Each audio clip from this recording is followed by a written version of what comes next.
after a few years, well, actually just a couple of years that I was doing session work, I was on the first day of the very first Partridge Family TV show session. And the only person from the show that was at the session was David Cassidy, who was also giving us a guide vocal. And it was a studio band, and then, like I said, Dave was giving us a guide vocal. And after the first session, the other guitar player at the time, I was only about 27 years old, I guess, and the other guitar player was about as old as I am now.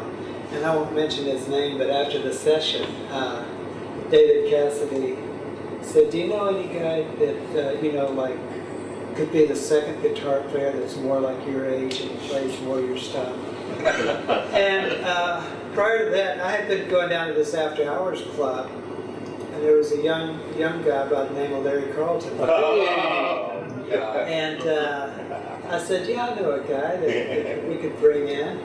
And so I brought Larry into that, and had a little bit to do with his introduction into the recording, profession. And Larry and I spent a few years working on things together. And we're still great friends. He lives in Nashville, and I lived, prior to coming back here this time, as opposed to living in Los Angeles, where I lived for 30 years, I lived in Nashville for 10 years before I came back to Australia.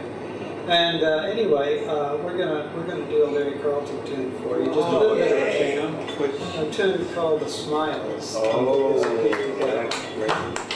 What club did you go down to in LA? It was, well, I don't know the name of it. It was an after-hours club. I believe they started at like 1 in the morning. And it was just he and another guy, a singer, guitar player. But he was playing his B.B. King licks. Oh, okay. Yeah. So we'll have a little bit of a jam on this one. Okay.